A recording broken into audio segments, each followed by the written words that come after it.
Hi everyone, welcome to my YouTube channel. And yeah, today I'm doing my reactions as usual, you know, as I watch my reactions and my opinions basically, as I watch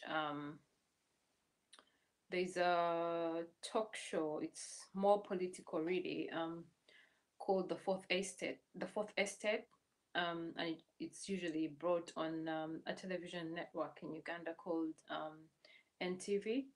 Um, yeah, that's what I'm going to watch today. And the topic they're discussing today is who is to blame for security operatives on Parliament. Um, for those that do not know, last week um, the members of Parliament on the opposition side were raided in the Ugandan Parliament, and the Speaker of Parliament had ordered them to leave the House of Parliament, saying that they had, saying that they had misbehaved the day before, and that they were misbehaving as well on that very day. It was on a Wednesday last week, which was, I think, probably the 26th, maybe. I would say the 20, yeah, maybe 26th of September 2017. Yeah, anyway, so she stated that they were misbehaving, and they needed to leave Parliament, so she suspended them for the next 3 sittings in Parliament. She claims she followed the procedure of the House, but many people have criticized that and said, actually, she did the wrong thing because, according to the procedure of Parliament, she should have suspended them effective of the next 3 sittings, but not that very sitting that they were in on that day for that session. So she still maintains that she did the right thing, of course, herself, by um, suspending them, and they had to effectively, start the suspension on that day. But it's not true. Every other person has come out and said that according to the procedures, those that think they understand it better, they have criticized her and said she should have left them in the house on that day for that session and allowed them to sit in and do whatever they were doing. And then their suspension would come into effect after that very sitting. But you see, the funny thing is, many people claim, oh, they were violent. Actually, if you watch the video closely, these people were not violent. These members of parliament were not violent. What happened was, when she announced the suspension, the leader of opposition stood up and was requesting her for procedure, madam speaker, procedure, madam speaker. She said, sit down, backed at her actually. And then there was other members of parliament as well who kept on, who stood up and kept on shouting, order, order, madam speaker, order, madam speaker, procedure. She never listened to none of them, and she asked them all to sit down without listening to them. Then she went ahead and read out her suspension, read out their names, and said they were suspended. And she said she's giving them 30 minutes to get out of the house. Now, here is what happened. When she said she's giving them 30 minutes to get out of the house and then the session will resume rather, she made her way out of parliament immediately with, there were whatever, I don't know if I should call them guards or whatever, that were escorting her. They took her out back into probably her chamber. It was less than 5 minutes. I can bet on that. It was less than 5 minutes. Less than even 4 minutes, I would say. While the members of parliament were still there, puzzled and probably discussing whatever amongst themselves, we could see a group of men and women coming into parliament dressed up in suits and, ordinary outfits. They pounced on the members of parliament. The funny thing is, even the members of parliament that hadn't been read on the list, who hadn't been like not noted down or spotted out for misconduct, They were the first ones to be dragged out. And I'm not just talking about ordinary dragging, literally, like, you know how one would drag out a thief or a terrorist, probably, how one would pounce on a terrorist and drag them out very roughly. That's exactly what happened. And this prompted them to retaliate, to sort of like, get into the defensive kind of mode, you know. And that's when they had no option, really. They were saying, we are not getting out of parliament, because it's the only place that they can enjoy their immunity as parliamentarians, really, So for you to bring in people that are not even part of the police, are not even part of the security system in the parliament, to come and treat members of parliament in this way and humiliate them, was very absurd, was ridiculous, was very disgusting, really. It wasn't something that was supposed to have been done that way. Anyway, to cut the long story short, they dragged them out really roughly, and the procedure in parliament says as well, if members of parliament are suspended or asked to leave the house, if they do not follow, if they do not listen to the speaker, then what happens is for her to ask the security or the commissioner of, I don't know, security, whatever, in the parliament, to bring in, to come and take them out of parliament. And then they shouldn't come back to, the proximity of parliament for the next 3 sittings. What happened? These people were out of, they were not part of the parliament. They were not part of the security at parliament, and instead of dragging them out and throwing them out of parliament itself, they dragged these people and, and went and shoved them into police vans that had sort of like cages, metallic cages in them, and took them away to detention in unknown destinations. It was so scary. I was watching it from here. I'm very far away from home. I'm very far away from Uganda, but it was really, really scary, really scary. I could feel my heart in pain. My heart was really painful. Like, I was just feeling like, oh my God, this could be my brothers, or my sisters. This could be my mom. This could be my dad. This could be my, you know, my son or my daughter. It was, oh, it wasn't a nice sight. It wasn't the nicest experience, really, to watch, especially when you're from far. Like, in myself, I thought like, Lord, what can I do to help these people? What can I do to help the situation? But I felt so helpless, so helpless. Like, you can't do nothing. You can't do nothing, really. I really felt the worst feeling to have is a feeling of helplessness. It's the worst feeling ever, ever, ever, where you're seeing something going wrong.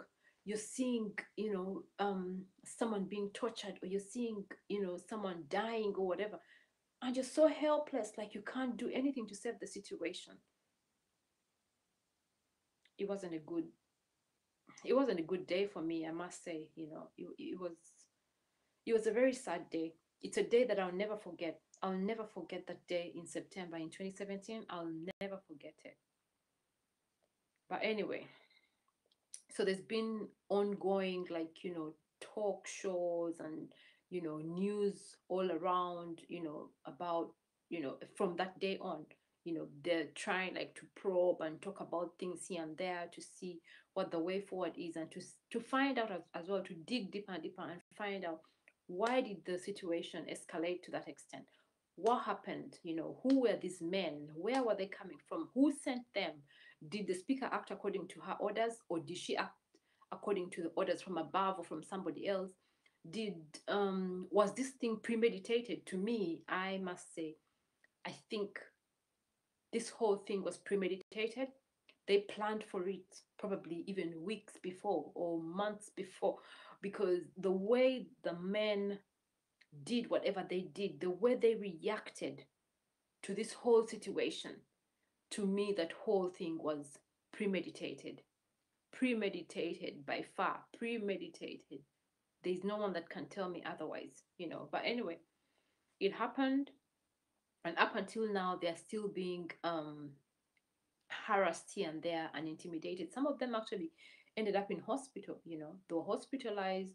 One had a crack on his skull, others had broken bones, broken arms, Oh, it's ridiculous, really, It's all intimidation tactics of dictator or of dictators, really, But we should never be silenced, really. People need to have the freedom to express themselves. People need to have, the freedom to say what they think or what they feel like, and you should never violate people's rights, really, people's human rights, like, you know give everybody like a chance to, if they are saying, the whole thing that brought about this situation is the fact that many people, even a 4-year-old child, can clearly see that this bill that they're trying to do, actually, I did, like, sorry, I did not tell you why exactly this whole fracas came about. It all comes down, it all zeroes in on the fact that they're trying to amend an article in the Ugandan constitution. And this is Article 102B in the Ugandan constitution, which places a limit on who can stand for, for presidency, and like the age at which people can actually run for presidency, and that's between the age of 35 and 75. And because 2021 is coming close, and our current president has been president since 1986, and because he's now about 72, 73 years old, by the time it gets to 2021, he will be over 75. So they're fighting so hard and trying to move this bill and try and make it pass through, so they can open way for him and he can maintain power, and the people that are supporting this bill, can maintain their jobs and continue carrying out corruption and stealing from the, from the citizens, stealing taxpayers' money, misusing it, and getting rich, basically, getting rich and feeding them their stomachs and their families and their pockets, at the expense of other people who, are suffering. People are suffering in Uganda. People are really suffering, you know, but they just want to benefit, because now they have the jobs in government. They're fighting so hard to see to it that the Museveni doesn't leave the state house, doesn't leave presidency, because they will lose their jobs, they will lose everything. Probably some of them will even go to exile, and some will be prosecuted in the international criminal courts. So it's why they are. There is a member, there is a former member of parliament, and she's a very like principled and a very respectable woman, in the political world, and in the, in the in the world of women and women's rights and gender. She's called Honorable Miriam Atembe. She said this issue right now of the amendment of the bill is a die issue. Forget about people saying this is a do or die. No, this is a die situation now that has now reached in Uganda, because yeah, it's gone beyond now. Like, people's lives are in danger. Some people have lost lives, actually. People have been injured, and the police, like, the government has taken over the institutions. They've personalized it. Museveni has personalized um, all the institutions, basically the police, the army, and the judiciary, everything, basically the electoral commission. There's never been free and fair elections in Uganda, so Uganda is in a mess, a mess, a mess. And those trying to speak out are the ones that are falling victim, and that they're the ones being harassed, arrested, detained, tortured, persecuted, everything you can name it, And yet they're speaking out for the people, for the rest of us. They're speaking up, and trying to prevent this motion or this bill from moving forward. But we're still in that. We're still in that situation, really. Like, I'm sorry for going on and on, but I was just trying to, excuse me, give you an insight, on what exactly prompted me to do my videos and why I keep watching these talk shows and reacting to them or giving my own opinion. Like I said in my previous video as well, the people that are trying to like support the rest of the people who are speaking up, there's not much we can do. We are so helpless. Like, there's not everybody that thinks, they support the cause, to liberate Uganda, or to, to try and see a better Uganda tomorrow. Um, we can all do things different ways. Let's all choose and do something. Like Tesco says, every little helps. That may be in the financial aspect, but in this case, every little helps in any way. It doesn't matter what you're doing. For me, I chose, I'm going to start my vlog. I'm going to vlog. I'm not the best at vlogging. You must, you must have already realized that from my vlogs. But I'm going to vlog. I'll say my opinions. I'll watch these talk shows and keep following them up, and reacting to them. And yeah, there'll be times as well, probably, where I'll participate in other things, or maybe host some other people who are like-minded, in terms of the political situation in my country, or even people from elsewhere, where we can compare notes. And there's a lot happening. Look at Zimbabweans, look at South Africans, look at all these other countries. Things are happening in Africa. It's ridiculous. And not just in Africa. Look at America. Look at what Trump is doing. The UK, Brexit is here, and everything seems to be falling apart. There's a lot going on in the world. So yeah, and all these things come, when you put all of them together, they all have like an effect on each other. So yeah, with time, as I get better at vlogging, then I can possibly, like, be able to host other people as well, and or maybe other people host me on their own vlogs, and then I can share it on my own vlog as well. And we talk about political situations, political things, happening in not just Uganda but all over the world as well. Yeah. So anyway, come with me as I watch the fourth estate. And like I said, the topic is who is to blame for the security operatives raid on parliament in Uganda. So yeah, I hope you enjoyed. The fourth estate, Charles Mangushampagi. And tonight we continue the debate about the raging controversy over amendment of the Constitution, removing Article 102B on age caps, the lower age cap at 35 and the higher age cap at 75. Much of the discussion we're hearing is that actually the bigger problem is on the upper age cap, not the lower age cap. But the bigger question for us to be asking as Ugandans is, beyond the fracas we saw in Parliament, what next? Yeah. I understand that the Majesi bill, the Majesi motion rather, was gazetted, I think, on Friday, and might be coming for discussion for first presentation in Parliament as early as next week. So as early as Tuesday, between Tuesday, Wednesday, and Thursday, we might be seeing the Majesi motion having. That's when you're going to see, heavy deployment of soldiers and police, a committee on the streets of Kampala. For framing and thrashing out, and then after that we'll be returned to Parliament, and then we'll see how far it goes. To discuss those and other issues on the show tonight, we have, let me start with Member of Parliament for Porto Municipality, Alex Ruhunda. Alex, very nice to have you on the show. I'm glad to be here this night. Seated next to Alex Ruhunda, Alex is a member of the National Resistance Movement. He's an MP on the National Resistance Movement ticket. He's seated next to Simeon Soboga. Many people know Simeon Soboga during his time at the Uganda Police Force, but he's since moved on. He's member of Parliament for Kasanda South in Movende District. You're most welcome, Simeon. Thanks, Alex. You can hear the kind of people we have in government. Thanks, Alex. We have, Thanks. Of course, Instead of taking time to learn proper English, say thanks, Thanks, Alex. And yeah, right. We have Teddy Seziche. Teddy Seziche is a journalist and publisher of the Uganda Confidential. Teddy, very nice to have you.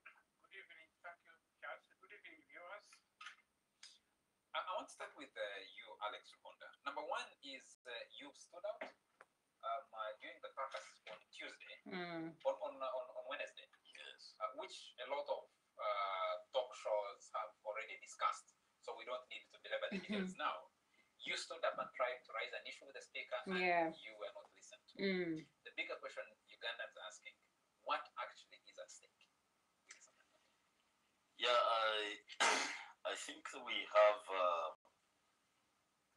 very big challenge as a country because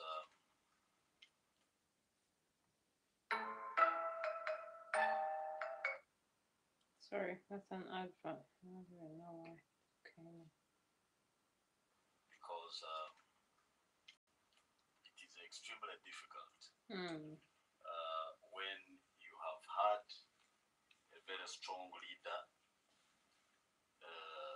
President Yoweri Museveni, who has, as a revolutionist, who came in power On my head. and has really moved the country.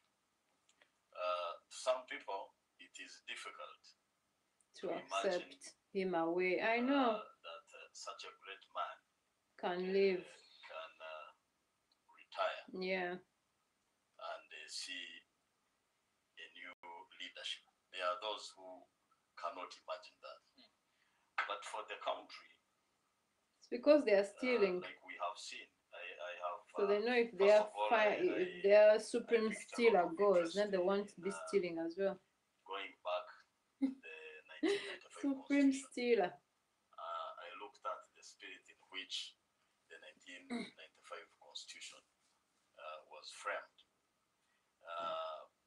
It was really after soul searching, looking at our history right from the pre-colonial era, looking at the colonial rule where, we were denied the chance as Africans, as Ugandans, to govern ourselves, getting back to where we got a chance to have independence, and then from there, the President Milton Obote, because of the challenges with the Mutesa, who by that time Uganda was a predominant society at that time, so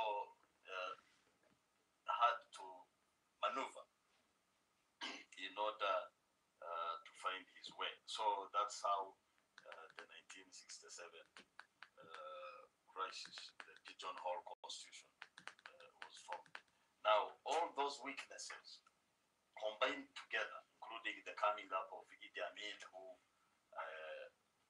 from the ideological wing, he really had the rightful thinking when it comes to empowering of the black people to manage themselves, and especially Ugandans getting to business and commerce, trade and commerce is a very powerful tool for every society. But he lacked the sophistication that is required for the modern engagement.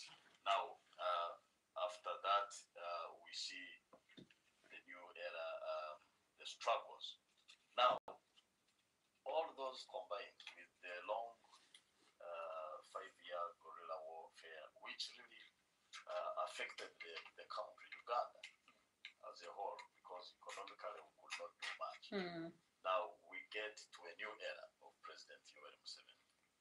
Of course, many of us here, I think apart from this, I see more gray hair than us.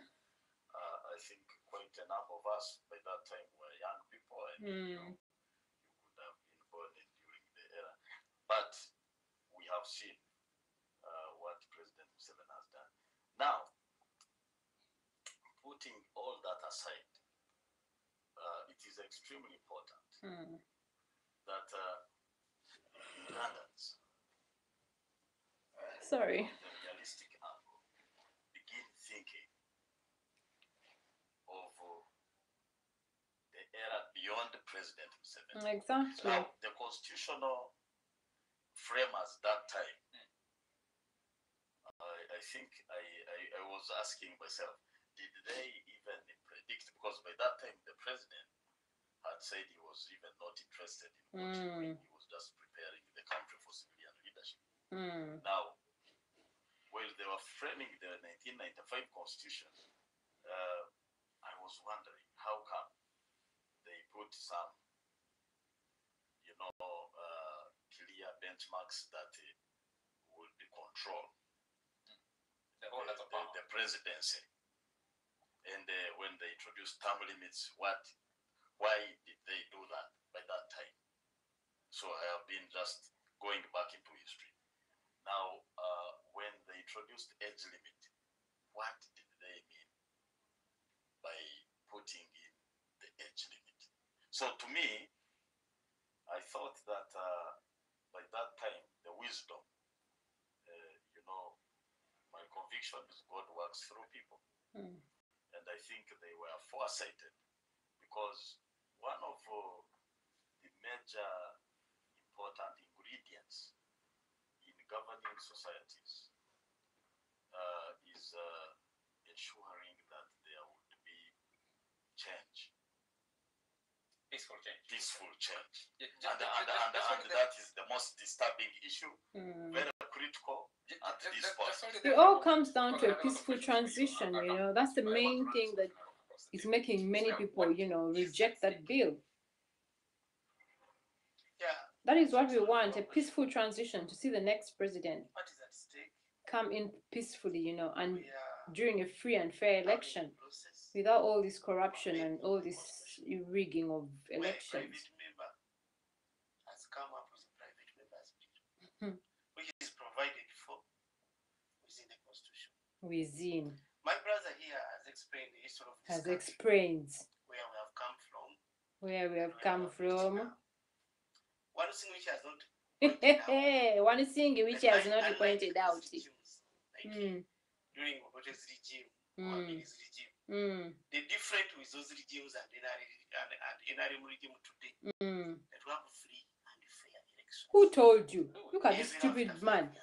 Shut up, my friend. So we can change leaders. Strange. Which world do you live in? Do you actually live in Uganda? No, I've explained to you that it is provided for. That's a process. Yeah, and we are going to amend it. Honestly, when people are eating, when people are benefiting from a government, it corrupts their mind, their soul, their everything. They become so stupid. Their reasoning is so foolish. Like my brother here, and what he's doing is against the party rules and regulations. Because the Magazine motion was endorsed by who? By the NRM party caucus. So any party member is supposed to abide by the party rules and regulations. Oh. So this is the party position now. Oh my God. So are you saying they all must, let me jump to, even when they don't believe in what you're doing, they should all just accept? What we have seen so far. What is at stake? I don't think it's a complicated issue. What's at stake is, should President Museveni stay in power beyond 2021? That's a simple question. And that's where everything rotates. Because the lower limit is ridiculous. Nobody expects anybody less than 35 to become president in this country for the foreseeable long future. Exactly. So everyone knows that 2021 President Museveni will be caught up by the current age limit. And there is all evidence that either himself or at least his supporters need him to continue beyond that point. So all this fighting is about those who want him to continue and those who do not want. That's what's at stake. Mr. Chair, what's at stake? Same question. Well, what's at stake? You see, what is at stake actually is not being discussed. Tell us. That's the tragedy of this thing. In Homer's episode, The Man at Midnight, the most important question at that time in that episode was why the dog, which was fierce, did not bark. Meaning maybe an insider had committed the murder. So in this particular case, what is at stake is not being discussed. What is at stake? What is at stake is that Mr. Museveni, the president of Uganda, is following an ideology that people don't understand. They have not even discussed it. And once we can understand that ideology, which is very brief, I can tell you about it. In the Bible, in the book of Isaiah, chapter 39, 38 and 39. He talks about a king called Hezekiah. Hezekiah reached a stage when God got angry and he wanted him to die. Dead. So he sent a prophet, Isaiah, to go and tell him, your time is up. So Hezekiah prayed to God for an extension of time limit. I like this. The conspiracy has now gone to the Bible. This is very interesting.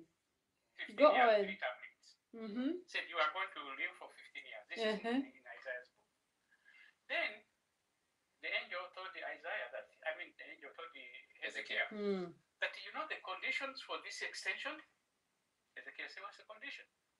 The angel told him, after 15 years, your kingdom is going to be ruined. Your children will be taken into slavery. You see? So Hezekiah asked the prophet, said, would there be peace during my time? Hezekiah said, yes. The angel said, yes, there will be peace during your time.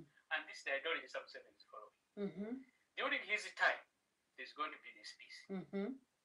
But when he goes, he doesn't care what will happen, whether the children, whether his family, whether his wife are taken to slavery. Yeah. That's the tragedy. And because we don't understand this ideology, we have this, we are knocking each other. Very selfish thinking. NRM.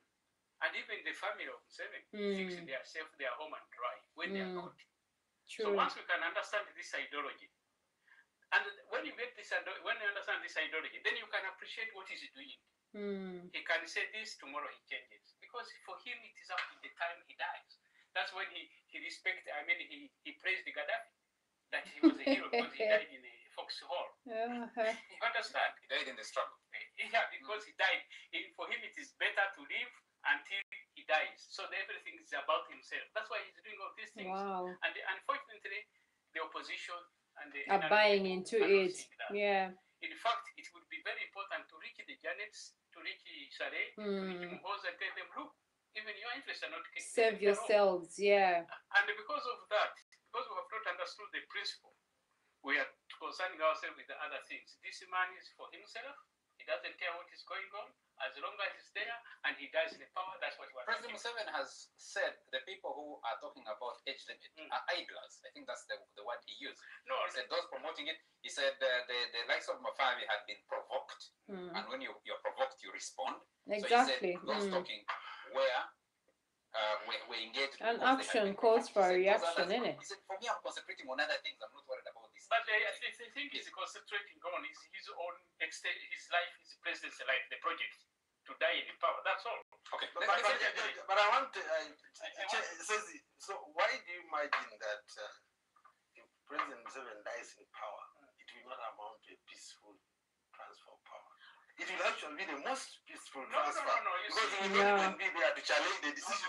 So it's more peaceful. You see, let us see. And the constitution is very clear. In case the president dies, the vice president is there to take over. Let me ask, I hear people referencing to the constitution. Yes. But do you think this book you're holding today, called the Constitution, remains a reliable document for arbitration of leadership political disputes in this country? Because in 2005, you would safely say the Constitution is there. It says once you finish your 2 terms, you have to get off. And then he scrapped off the term limits. You would be saying now, very selfish people. Once you hit 75 years, you're not get qualified. off. Yeah. So the Constitution works. If you reference the Constitution in circumstances like this, can the Constitution be relied upon? Because no, it can't be relied upon anymore. Then arguing, preparing this discussion, we're saying maybe what is at stake is the Constitution itself. Constitutional governance is at stake. Some people have argued, like Shea would argue, what is at stake is the economy right now and beyond Museveni. Others would argue and say, what is at stake is the politics, generally. What is at stake is what happens to Museveni and his family. So would you say that a constitution out of which you're changing as and when you think convenient can be relied upon as a document? It cannot, because they're playing with it like it's just a book. You know, some book that they bought on Nkrumah Road or something. Because the framers of this constitution Probably was even printed and made from Nkrumah Road, these idiots. That within this constitution, they enacted articles 295, 260, 261, 263. In other words, it provides for amendment of the constitution. Yes. How to touch it and where to touch it. So for them, they knew that at an appropriate time. Yes, Simeon Suga, very fake and local. We have to follow the procedure. I bet he has no idea even of what he's doing in Parliament. It's not new. It has happened before. Yes. So there's no need for. And you think it has happened at an appropriate time? This constitution will be 22 they never years. indicated the time that when you are going to amend this you constitution are will be amending such and such a time. next Sunday, when we sit in this studio to discuss to have another fourth estate, Yes, sir. this constitution will be marking 22 years. Yes. And you think within 22 years is an appropriate time To for the want to amendments try that and this start constitution changing things. has had already, Charles, and the ones you're proposing?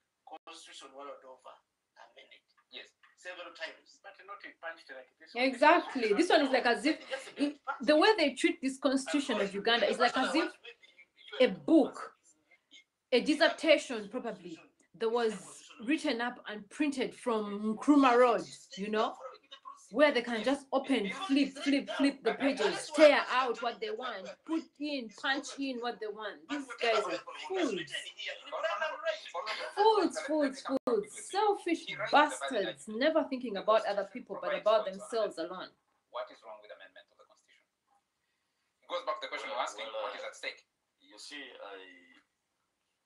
I think it is extremely important to look at the constitution holistically, not just piecemeal. Because Imagine Ruhinda is not even opposition; he's a member of the NRM, you know. But his reasoning is very different from many of them. I'm so proud of such people, you know, who can see beyond their noses, you know, beyond the selfishness that is eating up their party. And that's why I have been saying that it is extremely important for us to reflect. First of all, it is important that we as Ugandans, because since Uganda was created, we have never seen a peaceful transition. Exactly. And we are living within an East African, context where we see our neighbors. Look at Kenya. We have a very classic example. Even when Kano, you would never even imagine that a party like Kano would collapse.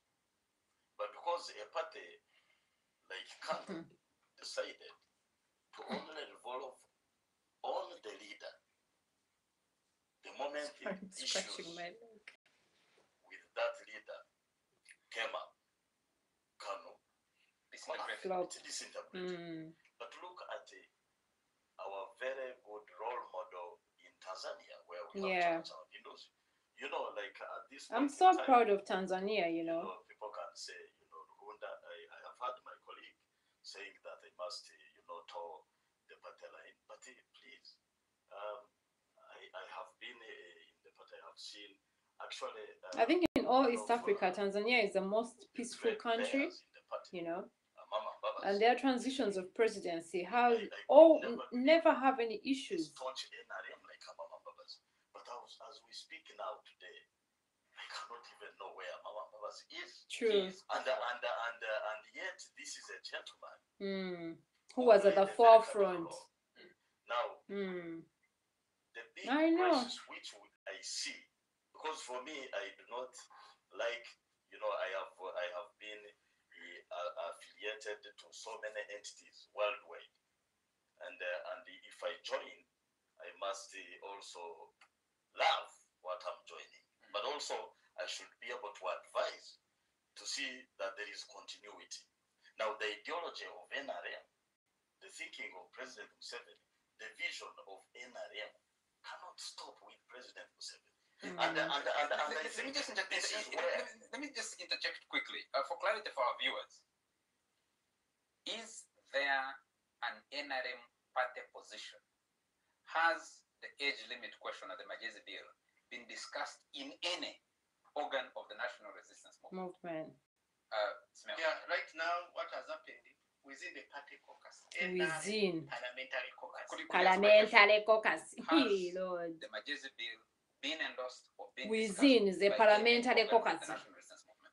Not yet. Not yet. But as members of parliament, Because the party caucus is not. You're not contradicting recognized. yourself. You said you already but endorsed within, it. within just a minute. Yes, the question. Okay. Within parliament, Within. as members of NRM, because we are under multi-party politics, and you have to appreciate that we have That. a caucus, like FDC has a caucus, UPCDP. So this matter has been discussed within NRM. Within NRM. And the caucus has come. Within NRM. That you as caucus members. What kind of people are these who they send to parliament? Those and support Maje's motion on the floor. But Those were also guided. Just a minute. We have what we call procedures for NRM caucus. So we are guided. We are guided in such a way that if an honorable member comes up with a private member's bill, let him appear before a caucus. Let him explain everything. And you as caucus members, ask him whatever questions you have. At the end of it, come up with a position, which the Has chief... Magezi been asked those questions? Yes, we did. Okay. We spread the Such a liar. Such a liar. As members of the caucus, Gentlemen, could you hold it? Maje's position, Could you hold it for a moment? now is our own. Could you hold it for a moment? I need to take a quick commercial break. Wow. As we take the break, there's one question that I need the two members of parliament, because both of you belong to the NRM party, Yes. to answer once we come out of the break. Aren't you, as a party, reneging on your responsibility of holding the government that you formed to account? Because the government was supposed to present comprehensive electoral law reform laws. You have a deadline. Exactly, of 2 years. Of You're up left to with May 6 months. 2018. Exactly. As ordered by the Supreme Court. Yeah. By running, I have seen, I think there are about 8 or 9 now, applications for private members' bills in the office of the Speaker. Isn't this a discussion that you should be asking your party? I mean, the people you have put to run government as a party, to say, why aren't you doing what we need you to do instead of running everybody running behind a private member's bill? Let's come back to this discussion after short commercial break. Welcome to this edition of the Fourth Estate. I see the Honorable Margaret Muhanga is sending a message here, says, Honorable, I think Nsubuga has What is forgotten that stupid NRM Muhanga has doing debated and also? endorsed the motion, and Cabinet 2 weeks ago gave a go-ahead to the caucus and pledged their support to a private member. Muhanga is the woman that said she sold her cows and goats. And that's how she made her billions. I see another message here. Someone says, after grabbing land of Singing innocent Michael Kedi people from and East selling Division things Football that did not Municipality belong says, to us. Stupid idiot. in DP democracy-wise, but I support our MP's lining of issues. Please let Museveni forgive us, the youth, and keep to the words, certainly not in power beyond 2021. Exactly. Keep to your that's what he word, said. you know. Someone else called Christopher, also in Fort Portal, says, the NRM MPs, apart from our MP Alex, know that constitutional amendment is beyond party level. It's a real national issue. Christopher from Fort Portal. They're Let just me take a acting message here ultra-virus, from, you know. yes, Things which are beyond Deja them, they Simba should says, not even Mr. be able Shea, to do some why of do these you think things. Article 102B was not entrenched? 2. Who says if Museveni stands again in 2021, he cannot be defeated? Lastly, why fear Museveni like Ebola? The reason we NRM Museveni admirers are dying to return Museveni is because we have realized that you fear him so much. Yeah. That's Deja Simba. Andrew Karamaji is watching us and says the Constitution has a basic structure of principles and values which shouldn't be damaged in the course of amendment. These basic features must remain intact. Our Constitution isn't designed to accommodate life presidency or a monarchy any more than a foundation that was designed to support 5 floors can hold up to 20 floors. 20 floors, yeah. Another viewer here says, he's just curious. He thinks Alex looks like Kiza Besigye. And that you don't like him. Are you twin brothers? This is Joseph Wabin. Let's come back to serious discussions about this. The many people, you represent us in power. The many people who think there is a lot more at stake than both sides for and against this amendment are discussing. Serious discussion on the Majezi motion begins next week. One of the major questions I have been asking and no one is willing to answer. Yeah. Why would you have the Minister for Justice and Constitutional Affairs, the former Minister for Justice and Constitutional Affairs, the Honorable Adolf Mwesige, who's now Minister for Defense, and the Prime Minister himself standing in front? What are you telling Ugandans? Yeah. That as cabinet, you have failed to come up with reforms. Yeah, and now General Kahindo Tapire promised last year. Oh, these said, people. 2015 actually. He said, no, 2016. It was 2016. 2015, After just the before election. He said there was no time to pass comprehensive electoral reform legislation and it was deferred to the next year. Now you're stampeding the country with a private member's bill, a private member's bill to amend the constitution. And the people who support the amendment, apart from saying, Mr. Suruga, you can correct me if I'm wrong, apart from saying the constitution allows us. Yeah, exactly. There's no other argument they have. Discrimination. Yeah. I have not had Any other argument. Other reasons. Thank you. Thank you. For this amendment. Thank you. Thank you very much. Yes, Okay. is that all?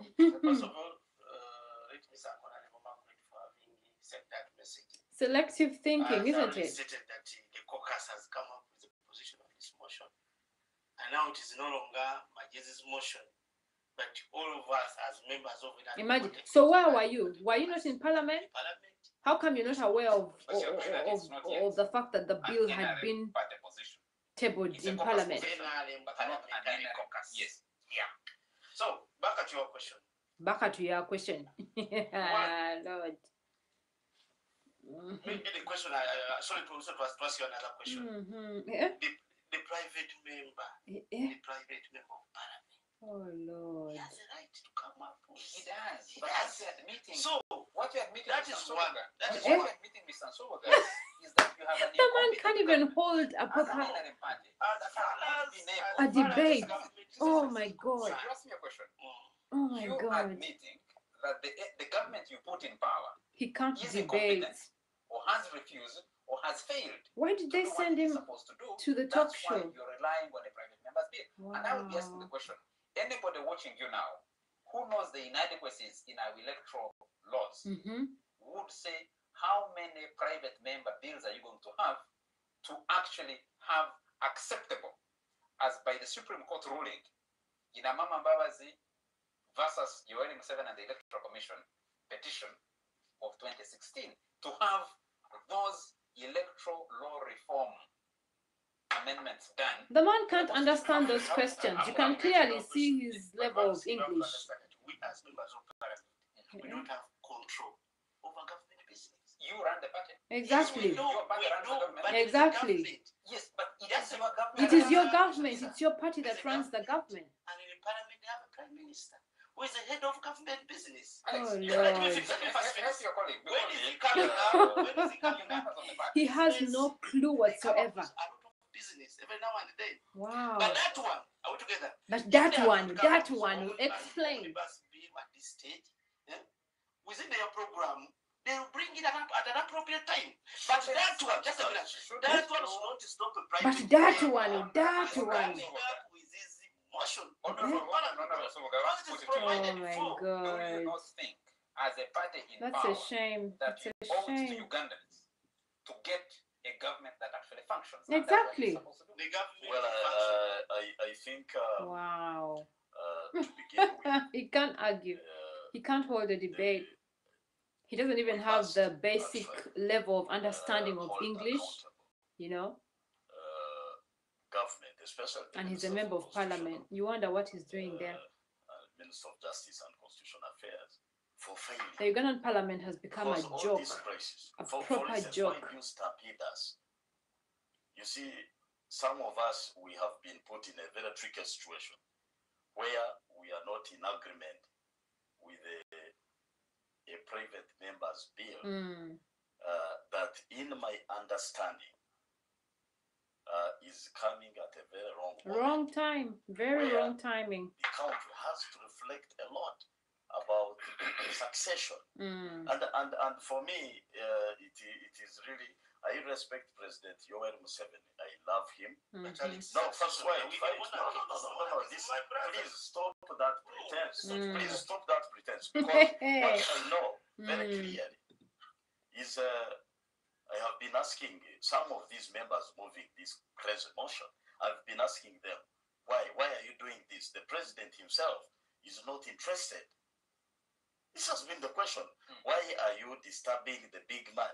Why can't we allow our president, really, with the decorum, with all that he has really had for this house, why can't we allow him to retire with nobility? That has been one of my big things. And you know, because many of these guys, they have learned through history that, you know, whenever you go out of your way and do certain things, you get rewards. And some of them are driven by selfish interests. Yeah, exactly. That's the whole point. That's the whole reason behind this amendment of this bill. It's a selfish reason. I said I have never been in any meeting where the president has made it clear to us that he's interested in seeing us amend this article. Never. And now, how would you expect me as Rwanda to come and then you agree with you exactly take a position where I am sure my president, whom I respect, is not interested? Now, why should we create? First, I just want to conclude, because I'm reading this very important book. I would also recommend to you The Second Curve by Charles Handy. It's an amazing book because it talks about whether it's institutions, whether it is governments, whether it is businesses. The second curve. There is a time where, when you read, you must make a critical decision before even you reach your highest peak and going to another lower curve. You must make a critical decision for continuity.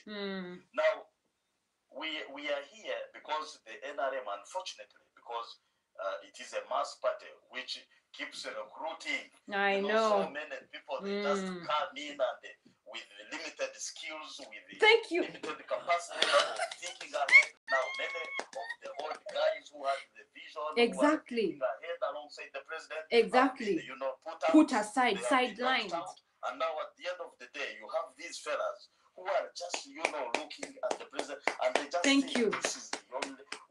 They cannot think beyond the president. I applaud you, Ruhinda. I applaud you, Ruhinda. I applaud you. I applaud you. And I want you to know that he this said is the a facts. very costly bill. Costly bill for the country. Economical. We are talking about the costs that the Uganda has to meet to sustain what you are proposing. Yeah. Okay. And I think these are exactly. He cannot understand it. You can clearly see who you're talking to. That's Simeon Sibuga. You can clearly see he has no understanding of the legal language. He has no understanding of English, of basic English. He has no practical skills. He has no qualifications. Those are the kinds of people trying to amend the bill. Okay. Are we clear about what exactly we're discussing? Is that just about President Museveni? Of course, we are very the country is clear. First of all, let me chip in what you're asking the MPs why the matter did not go through the organs of the NRM and what have you. Of course, we all know that NRM generally functions only during elections. But even if that was not really the most important thing, President Museveni knows what he's doing and he has a history. He knows exactly how this game has to work out. Yeah. He would have expected, he must have noticed, and I think some people in the NRM organs, sick and what, made some noises.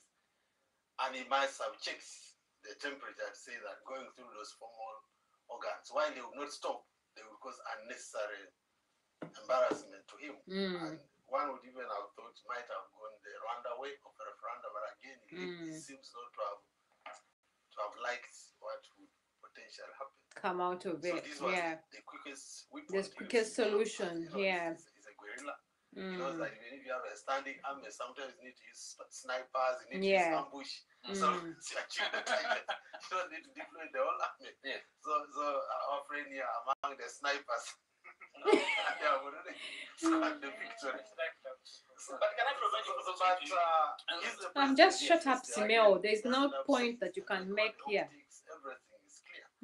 That And indeed, his supporters are saying even if he's not interested, they're going to force him. And historically, as always, they are knitters of today. Very silly people, So guys forcing him in court. Someone has sent a message here and says, "What a coincidence! You and your predecessor, Nyombe Tembo, was one of the major architects of removing term limits in 2005, and now you're here on the trying to support the same." Is that a mere coincidence? But not a Mr. Chair, kindly, NRM is a functioning party. Even before, there's no evidence that it's functioning. Are you trying to educate Onapito? Do you know what kind of level of qualification and understanding Onapito has? This man is such an idiot. You can't even compare your understanding or your level of qualification and understanding to that of Onapito. Mr. Chair, you're saying it's very unfortunate. What is it saying is very unfortunate? It's very unfortunate for history. Stop trying to educate Onapito. The man is, he has a very high profile. Just forget it. You can't compare yourself, Simeon Suga, with Onapito. Anything else is just background music. Now, as an economist, I can assure you that this country has gone back. It has declined in every aspect. So when you say that it is, and secondly, when you have a backward society, as Museveni once wrote in his own book, it propels backward elements in positions of power, and we go back to economic decline. So what is at stake? You have been asking us. The real thing at stake is that we are going to have continued decline in the economy. Of economy, exactly. It's already happening. You published an article in the Sunday Monitor last Sunday. Even this Sunday. And even this Sunday. And you are doing comparison of East African economies, particularly the Kenyan economy. Yes. What exactly was the point you're making? The point I'm making is that in 2000, the Kenyan economy and Uganda used to be almost at the same, at par, but now, no. Living wage, minimum wage. And he said, Kenya, which has a minimum wage, the income per capita, GDP income per capita was only 340, and the Uganda was 330. They were ahead of us by just 10. You see? 14, 15 years later, Kenya's GDP is high. World Bank 1,376. Yes. And ours is still at 600 something. You see? They are 400 and something. So the point I'm making is that we are not competitive enough. The economic policies are so hindering that this country is going backward, very backward in every aspect. There's a question I'd like to put to you, Mr. Chair, before I come back to the other members. One of the major questions that has been asked is when you have a discussion like this, the world has been watching developments, political developments in this country, in Kenya. I mean, the world watches political developments in every country and how they impact on the economics and investment environment. Yes. Do you see this discussion? What kind of impact can this discussion have on the country? Well, that's very interesting. I have to tell you, in economics of investment, there are 4 principles that educated investors look at. First one is the viability of the business. So if the investor sees that he will make profit, he goes there. He will come the and second invest. principle is the finance mix. Whether he can get money from that country and he finances the project, the interest rate, is it low? Because the idea of an investor is that he has an idea, but money must come from the bank, not from his own pocket. Because you can't have enough money to buy planes and set up an airline or invest in a dam. So you must get money from banks. So if the interest rate is prohibitive, investors go away. The third one is dividends. Does the country get what they call the dividend element, dividend principle? Is the country able to generate enough profits, foreign exchange so that you can send your dividends to South Africa or Argentina? If the export is less than the imports, the investors share. The fourth one, and this is the main one, they look at the irreversible investment. If you are going to build a refinery, if you are going to build a railway line, if you are going to build a pipeline, it's not like you are setting up a saloon where if there's a problem, you just get your gadgets at the back and go to another country. These investments are called irreversible investments. Now they look at the politics. When they see no light at the end of the politics channel, they go away. So this kind of discussions this kind of insecurity in political life, it saves away serious investors. You can only get investors who can invest in hair salon, cutting hair, because they will get the gadgets and they go to Kenya next time. But you cannot get a serious investor who is going to put here an industry that you call irreversible. Yeah. Do you think that's a discussion we should be having as a country as we Of debate? course. But of course, the reality also that I think much of the Western world where the investors are coming from, particularly China, have come to trust President Museveni's ability to control them. Look, they have a cynical view about Africa. They think Africa is really for people like him. And they have watched him time and again manage to control Uganda. They have seen other places near Uganda implode and explode. Yeah. So they watch. And I'm sure, much as we're outraged about the crackdown in Parliament, the calculation in Western capitals is again the man is able to do it. You know, he's always able true. to control If you check numbers, which is wrong, though, you know, it's very wrong. In Somalia and other places. So he has his game still. Mr. Soboga, as you embrace the Majezi motion, Yes, sir. are these some of the issues you're discussing? Are you looking at the numbers at the Uganda Investment Authority, for example? Does he even have any idea about what happens in the Uganda Investment Authority? End up setting up? How many investment dollars are coming into the economy as we discuss this? Because it should be tied to the politics. Let's listen. The investment and the future of the country should be tied to the politics. Do you see? You have investments. Does he have any financial background? Let's listen. They take out all their money. Long-term sustainability. Are these discussions that you're having within the matter? Focus for this matter. Yeah, we discuss such issues. Such But issues. one important thing you have to note that we have achieved a lot as far as economic development. Onapito is even laughing at him. Good. Give us the figures. I don't think he has any financial knowledge, you know. Oh my God. And you can be in a position to see that this. Oh my God. Onapito is laughing. I may not be in a position to give the figures, but I don't think I want you to appreciate that during your regime, you are in a position to move from here to Fort Portal and Tamak. Oh my God. Move from here to Chisoro. Listen to that argument. From here to Guru and Tamak. From here to Soto and Tamak. You appreciate what we have achieved. What have the roads got to do with what's happening? More investors will come here, and up to now they are Oh my God. Because It's a okay shame. to argue and say No financial knowledge. No financial knowledge. Not even the basic financial knowledge. Lord Jesus. and Obote too is They're asking you about the investment authority, and he's going on and on about the roads. You would not have moved onto this road to the other road if it wasn't from Museveni. Anyone can build roads. Independent next Monday. The Monday after tomorrow will be 55 years. And someone is going to ask, how much are you collecting? What was the size of the population? He has no financial knowledge. No financial knowledege whatsoever. How many investor dollars are you attracting? Oh my God, you're making things worse for him. He doesn't know. He has no clue. 10 years ago, no clue.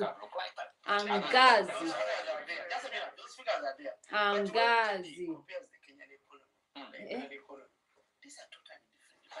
Ooh. These people were ahead of us by only $10. Exactly. But you had advantages for the Oh my God. Ooh, it's a shame. It's very embarrassing. Because you know, in this era, we have, first of all, we have oh my God, it's so embarrassing. of the economy. Actually, Simeon Subuga, total embarrassment to his constituents and to his members, his colleagues in NRM.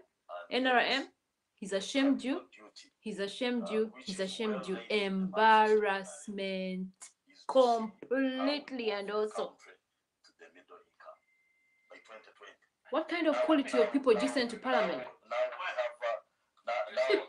Just give me, so sad. because I'm seeing that if you look at the mood now in the country, if you look at the direction of the country, Look at him now. He's looking left, right, confused because he's embarrassed. These private members me. He can't Because I hold was asking an myself, intelligent debate. why should we at this point in time, No financial when we're knowledge, supposed to no on basic, ensuring that we get English. the petroleum Oh, running? Jesus.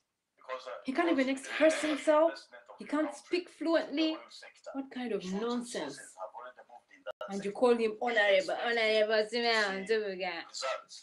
Now, stupid, our honorable, energy, my instead of backside. putting all our energies on ensuring the economy is moving, Okay. we are now moving into politics, and this is very dangerous for the country. Okay. And I think you are talking about investors, because I'm the chair of the trade, and I know what is happening.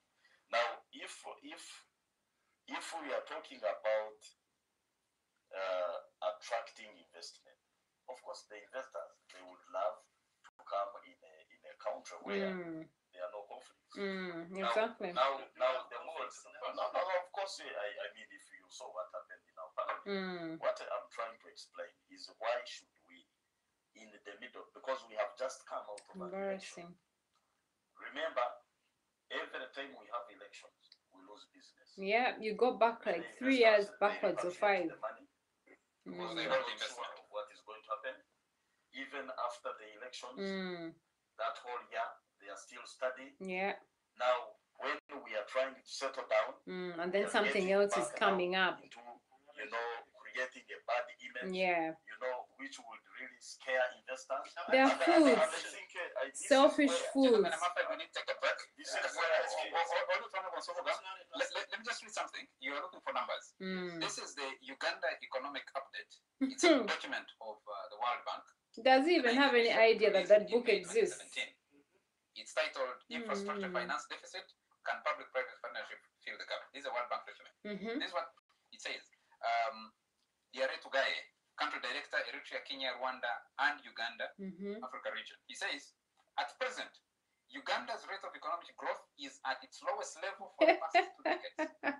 Largely due to the impact of factors related to the upheavals in Uganda's banking system, the ongoing impact of the drought on agriculture, the civil strife in South Sudan, and the increasingly volatile external environment. Exactly. Good. What is it? Does Simeon Suga live in you? This man should be punched, Just shut your mouth, man. Uganda's rate of economic growth is at its lowest level for the past. They've read to you the thing, and do you want to say you've not heard what they've read? The facts here. Have you seen any conflict in Uganda? Have you seen which country do you live in?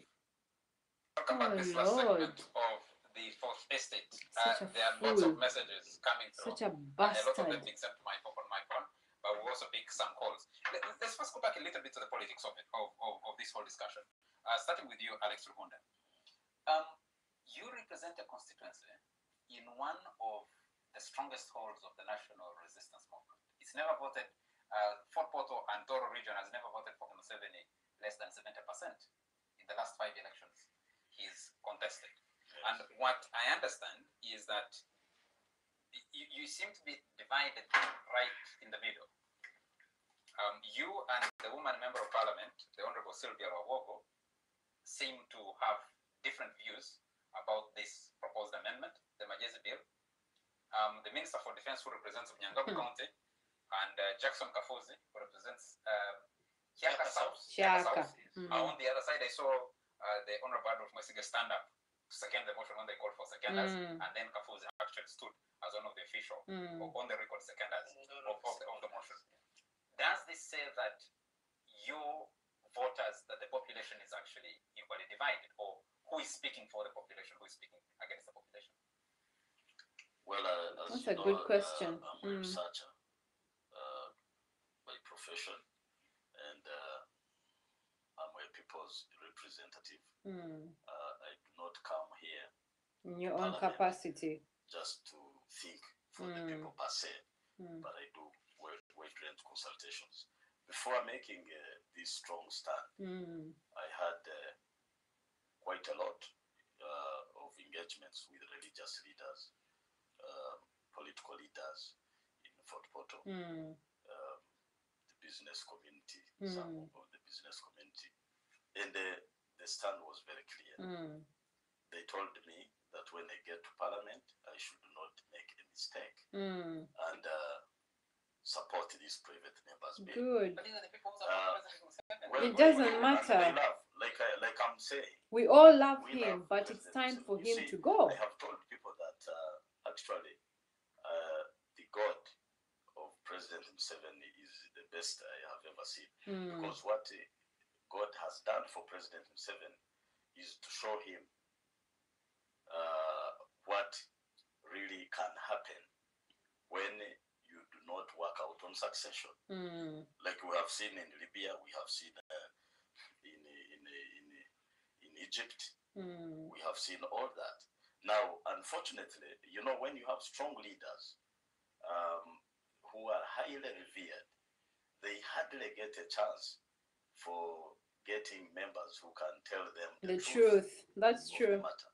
Yeah. And I All think these I'm telling doing him, this all because these enough years, wallows of I him would love are to just see lying NRM to him, you continue know, for beyond their own selfish President Museveni. reasons. I would love my country not to go back to turmoil. Yeah. And I think we need Ugandans who have love for the country. And I have listened to President Museveni. I want to tell you, you know, I've been keenly following the president, and in his days, he would even say, actually, he even told us one story that at one point, when they were meeting in cabinet, and he disagreed with Obote on what they were doing. Actually, he went to light a cigarette, and Obote said, "But Museveni, you don't smoke. What is the problem?" He was saying he was protesting. Now, President Museveni, by that time, he could stand up and really say no to things which he could see cannot move the country. Forward. Now, at this point in time, Alex will tell you that you do not understand President Museveni. Okay. Yeah, but you see, no. But you see what President Museveni has lacked.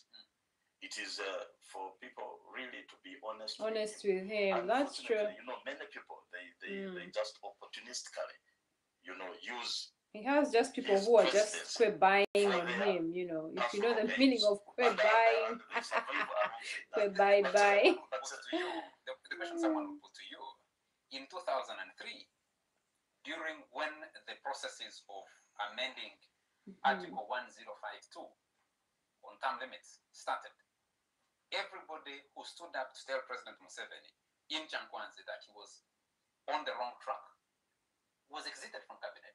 And those who sang the most for that amendment were recruited into cabinet. Do you think this excludes President Museveni from being the principal architect of what the Nsubugas are executing? But why did the president appoint and trust Honorable Lumumba, now who is the Secretary General of the party? Didn't she go against lifting the term limits? But the president knows. Actually, the president is one of the brilliant men we have had in the country. He follows, I think, the keep your friends close, but keep your enemies closer. That's Museveni's tactic. He knows whom to use. Yeah. But for me, I think that there is a time when you reach, and you need to get people to look at the future, because 35 years is a very long process. Now, there are so many things which have happened, and the dynamics that are required is for the party to begin discussing. And I want to conclude with this point. I think they remember having been a lone voice. Just in the post eviction drama.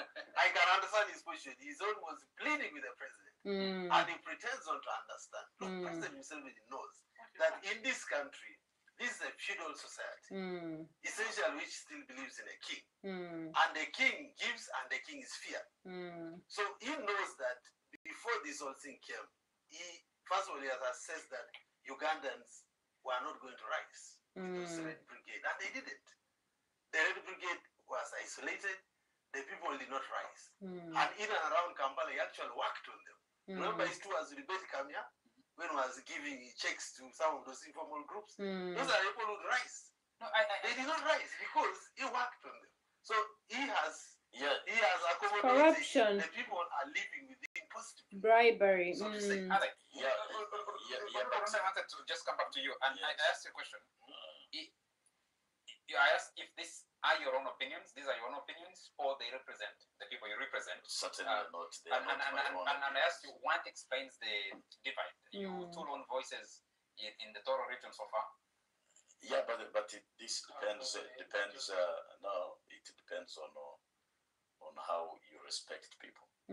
Because for me, unfortunately, the only people I know are those who elected me. So I have got to represent them.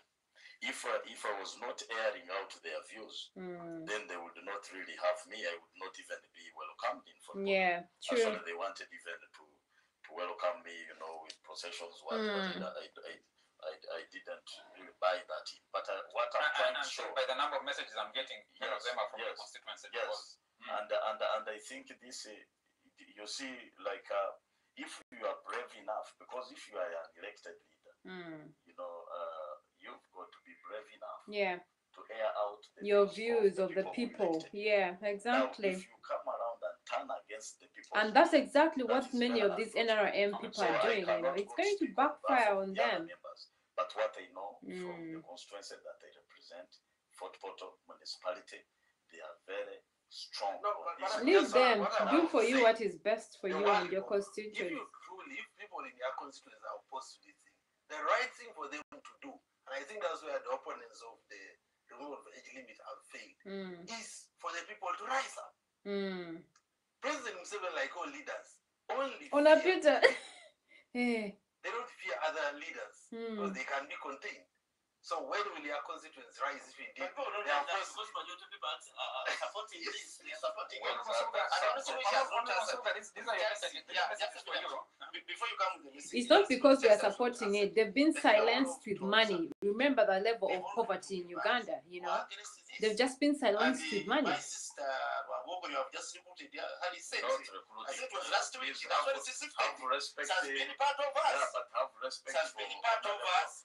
Even attended the first Listen to meeting. this fool. Just shut up with your basic. But one question which I have not answered. But you want a question? That why comes you are only two? Why comes? You have not answered. Oh my God. Why comes you only the two? Why comes? Why comes you only the two? Lord. Is there such a thing as why comes? Let me just you asked a question. Oh, because I have some Jesus. questions for you as well. Just shut up, man. When do you, as a member of parliament, provide leadership to your people? No, on daily basis. We go and just consult our people. So on a matter like this, Yes. you think through it. Let me read a message Wow. that help me make this point.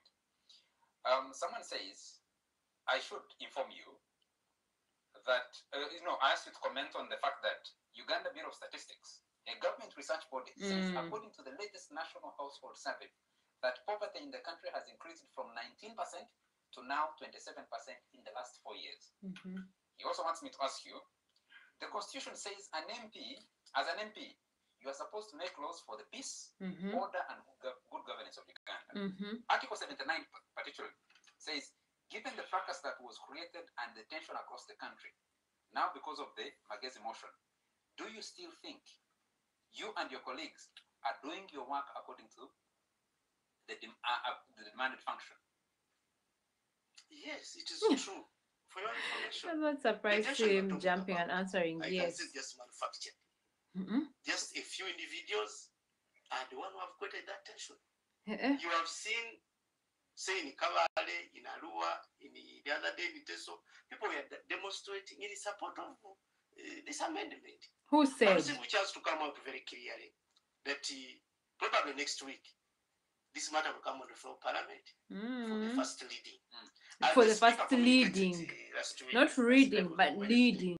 When it was adjourning the House, that this issue is for the people of this country. At an appropriate time, you are going back in your respective constituencies to consult the people. So we are going to consult the people and bring back their views on the floor of the House for debate. But one thing you have to accept. But one thing you have to accept. Lord, the popular support for the people of this country. Are you and everyone can be you can see the testimony that within Parliament, That within Parliament. members of Chai!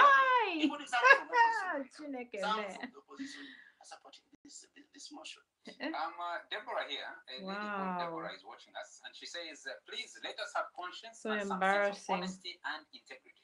Can the likes of Nsubuga stop ashaming themselves? I know, Maybe right? something He's you just can ashaming himself and his party. blatant lie. Or we have been having free and fair Elections. Actually, if we did, we wouldn't be having issues with 102B amendment. That's the system. Please tell Nsubuga, stop Listen to this intimidating fool. Honorable Honda.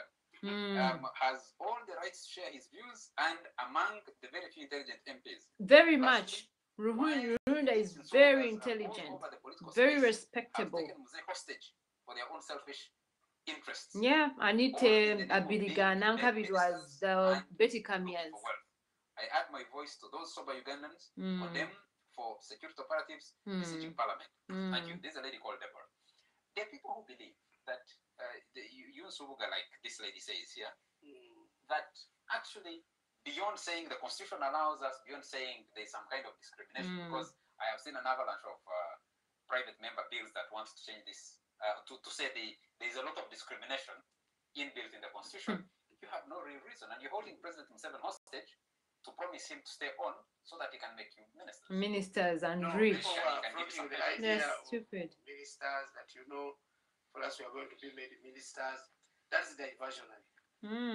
Because the first meeting we held on this subject matter, over 300 members of Parliament. 300, free. Support of budget Over motion. 300. So my question is, Over just a minute. 300. That means the first meeting was not that meeting.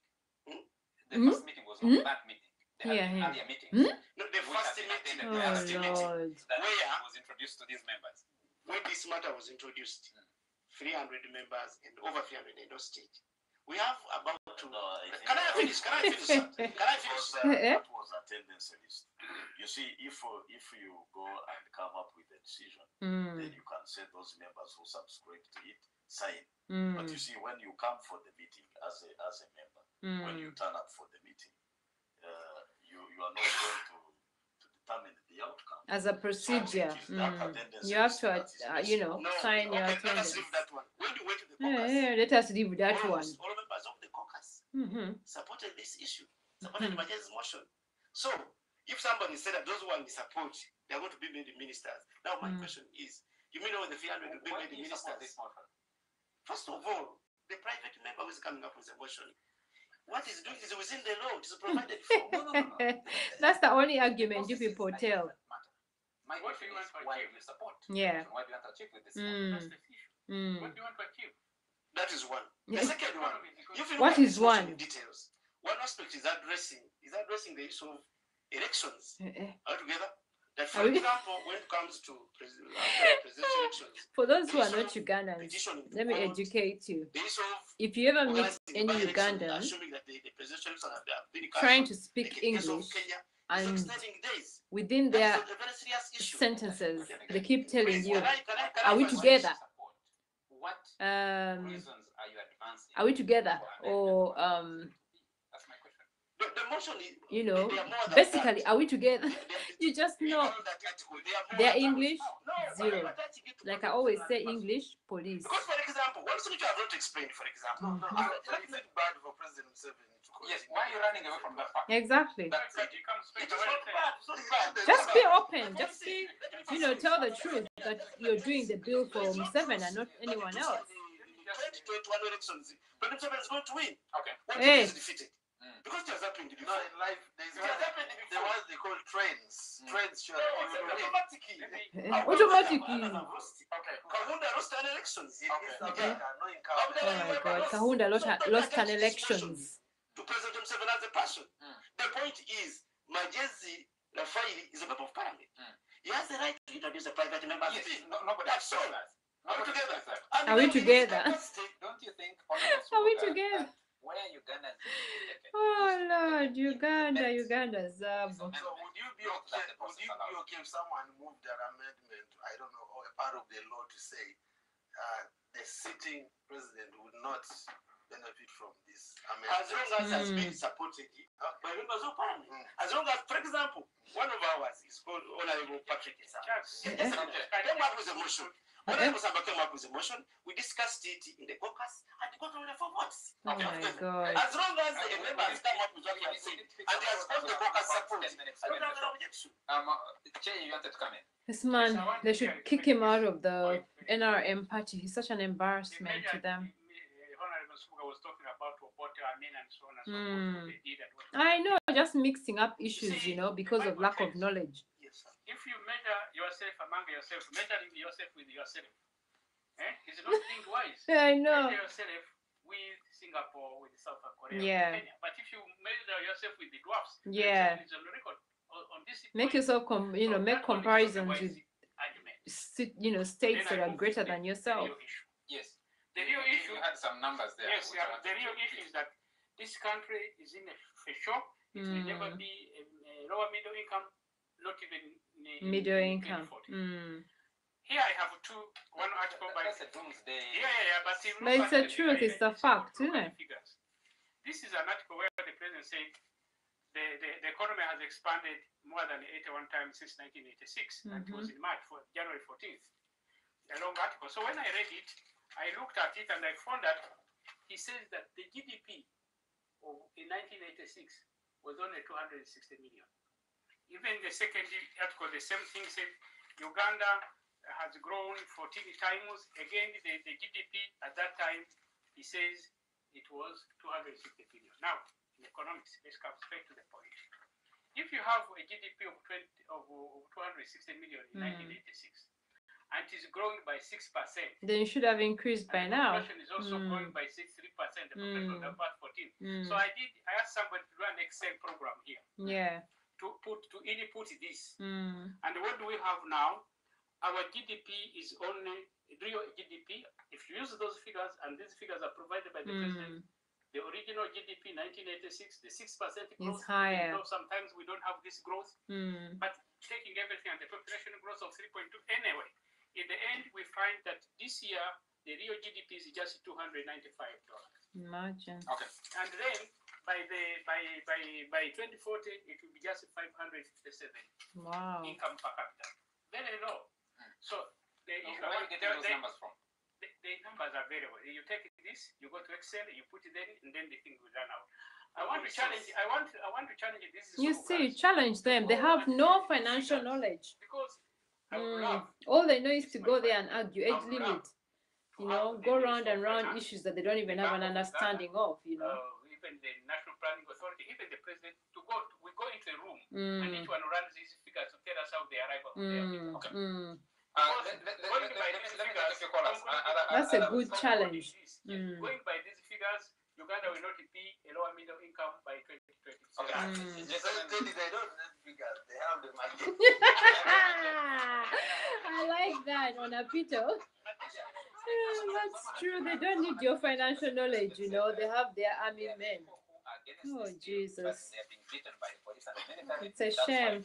You're talking about the demonstration. Like who has been You haven't been Following the news. No, This man, do you really follow? Do you live in the I saw arrests of members of parliament the other day. I fool? have seen demonstrations. Damn fool. You don't know the circumstances under which they were arrested. Yeah? You know the circumstances. Yes, I know. The circumstances are a member of parliament who is a minister came into With the a gun. They protested the gun and then they were suspended. And after being suspended, special forces Came in and took them out. Evicted them. And then beaten. The picture behind you, by the way. Follow the procedure properly. Yes. I'm sure you have been following what has been. I've been following. We've been following. We've watched it all. Where one of the rules demands that when the speaker is in chair and is communicating to members, you have to When the speaker is in chair and is communicate to you, and is communicate to you to members. I think rule 67, sub rule 6. Oh Lord Jesus, help me, Lord. I can't cope anymore. I can't contain it. And is communicate to you, the members. Hello? Yeah. Good evening, sir. Your name and where you're calling from? What have people who are in Uganda? Let teachers volunteer and go and teach this man some English. Honestly.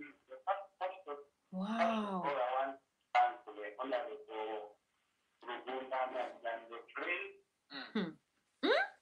Teachers in Uganda, please volunteer and go and teach this man Simeo Nsubuga some English. Hey, chai.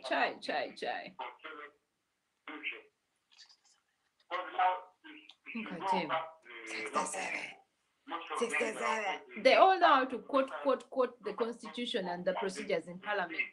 You know, that's all they know, nothing else. Ask them about financial knowledge, you know, nothing. Ask them legal knowledge, nothing. Stupid fools indeed. All these are people who should be taken out of parliament. 2021 youths in Uganda, please rise up and go and nominate yourselves. Go and register for nominations. Register and stand. Thank you very much. You know, and run for member of parliament, LCs, councillors, and everything, and take out these kinds of weed. You know, take out these kinds of useless people.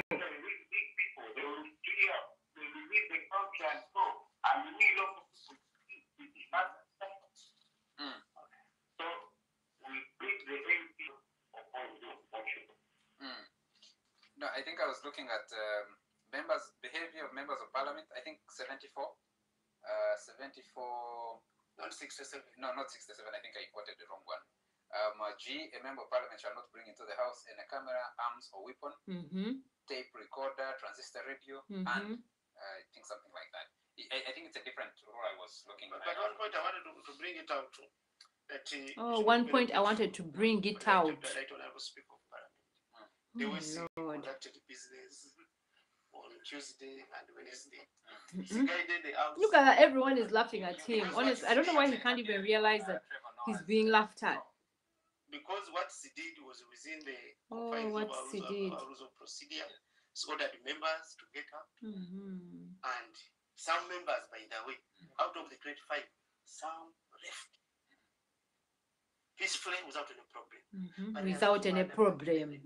Ah, jeez. The rules of procedure here. So ordered the sergeant at arms to take them away. And suspended the arms for certain minutes. Did the sergeant at arms remove them? Yes, he did. No. I thought they were removed by special forces. The sergeant at arms did it they were with the support of the police and the security organs of the state. You know, when the police is doing its work, you know, I was in the police for some years.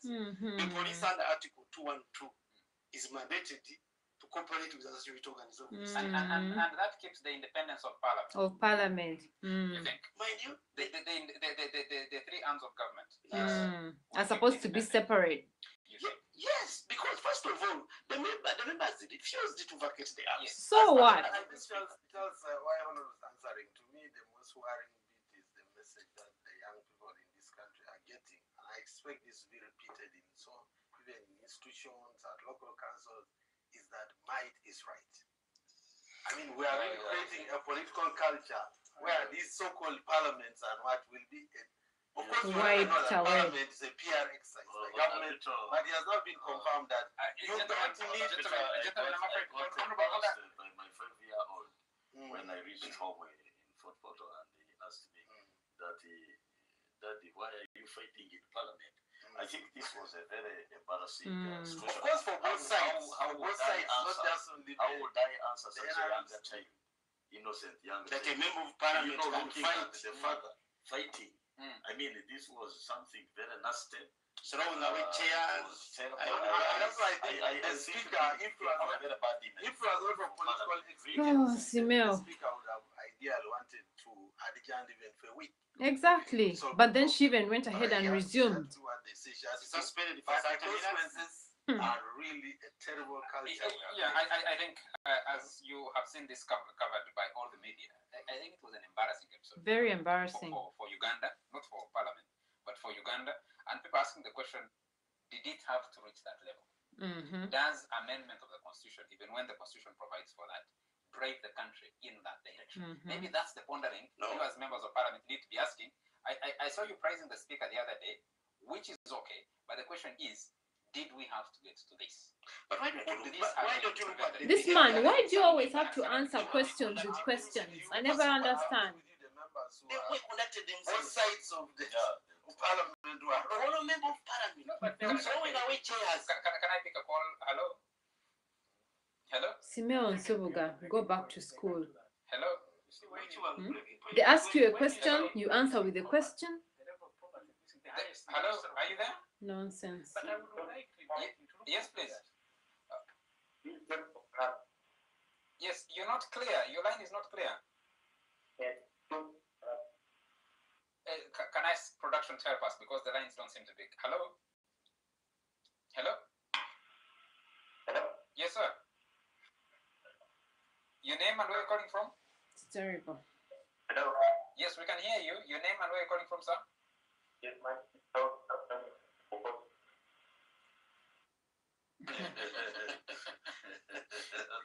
We'll take the same route I'm from sorry, I'm not able to take all the messages that have been sent to us because we've got to bring this show to an end.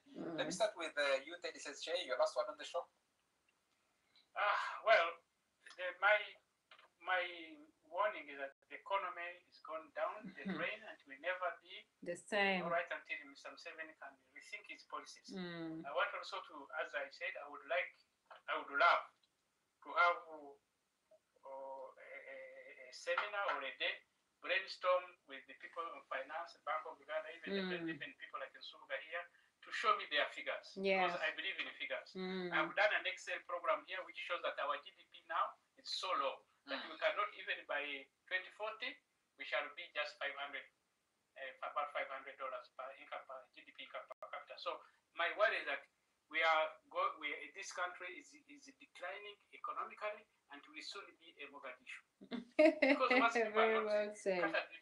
Mogadishu Mogadishu for sure, where the money has no value. You really destroy the economy. That's my point. My worry is that we let us address the issue of economy. Okay. Honor, your last word on this. Yeah, my last word is that after removal of age limit, I think the people who are supporting it need to think hard then on the economic issue. How do we stop the country from spending all its resources and time on politics? Yeah. Surrounding President Museveni. Exactly. Instead of growing the country. They should also try to remove elections for him.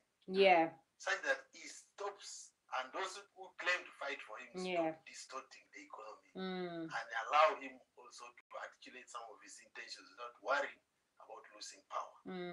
Otherwise, he may spend another 35 years of trying to just say the president has to continue and nothing else happens. Okay. There is no contradiction between, even if you want to call his country to stay autocracy, between autocracy and economic growth in some countries. Okay.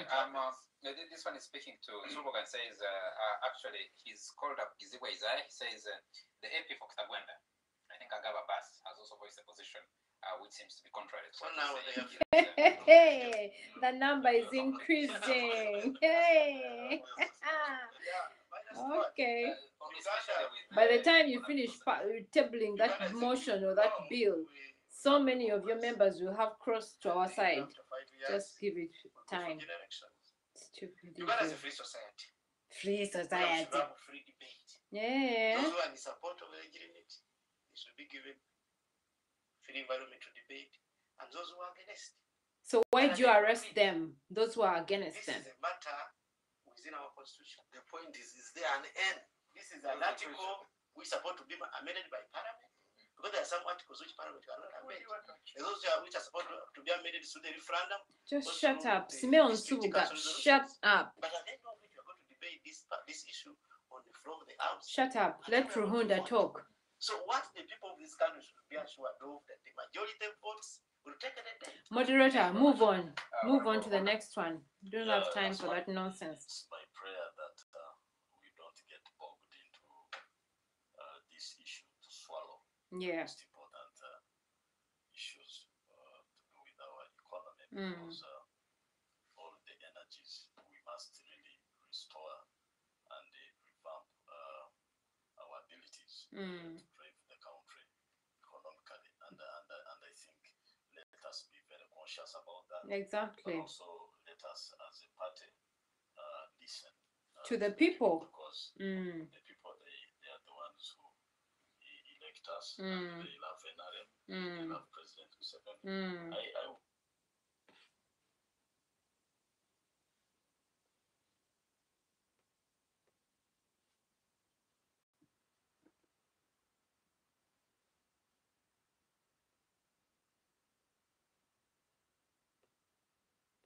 I don't know why it just stopped.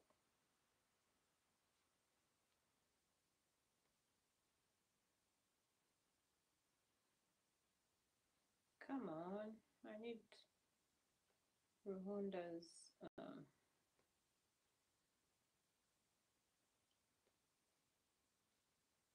Anyway, I think you've seen what exactly happens, you know, having such members of parliament like Simeon Subuga who can barely express themselves, they can barely hold you know, an intelligent argument or an intelligent debate, you know, no proper qualifications, really, no proper skills with regard to, you know, debating or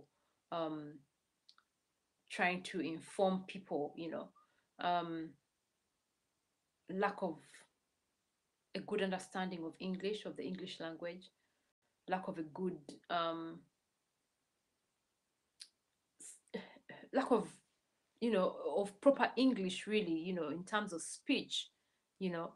He has no financial background, no financial knowledge, you know. You don't really have to need, you don't really have to have a financial background in order to understand, you know, the financial world. You know, you can always teach yourself the financial, you know, things, you know, because you need to keep up with that as well. Just like you're keeping up with the politics, you need to keep up with the financial aspect of it as well, you know, so that whenever you're having a debate or an argument, you're able to quote figures and let the people actually know what is on the ground, and, you know, quote facts, quote figures, quote things that are actually being you know, worked out, or things that are actually on the ground, things that are actually, you know, happening in the economy. No clue whatsoever. But Ruhinda, whatever it is, the member of parliament for Fort Portal, he's very good, very, very good, very intelligent man, very humble, very soft spoken, but to the point, and, you know, his reasoning is really good. And I'm glad that he's on, you know, on our side, on the side that's saying no amendment to the bill, to the article. Onapito, yes, he used to be in NRM, he used to be in the government, but, you know, his reasoning and his suggestions are usually, you know, for both sides, really. He rarely, like, you know, takes up a side. He's very impartial, I would say, you know, very yeah, I think the word is impartial, really. He's, you know, he rarely takes sides. Like, he's just like Tamale, really. He gives credit where credit is due, and he criticizes where need be, you know, where it doesn't matter whether it's his former party as NRM or whether it's opposition or whatever. Teddy Seziche, he's an editor. He's been an editor for a long time for the newspapers. He's been a writer. He's very knowledgeable, very intelligent man, very yeah, he's a senior, really senior in the political world. He understands the political world. He can analyze the politics in Uganda very well and put them in writing and give you a better understanding of the policies in Uganda. And yeah, so that's for them. Simeon Subuga, very hopeless man, very, very hopeless, really. Very embarrassing to the NRM party. They should kick him out, you know. Yeah, but otherwise, yeah, thank you for watching my vlog or my reactions and whatever. And yeah, please subscribe to me, and hopefully my videos will get more and more interesting. I'll see if I can do, you know, things to do, you know, related with politics as well, even outside of, you know, of where I do my vlog in the house. So it doesn't matter whether it's outside um, or within. I'll just find more interesting things to be bringing up every now and again. I'm just new to this whole thing, you know, so please don't criticize me too much. But thank you for watching, and yeah, for God and my country, I'll speak to you and see you next time. Bye.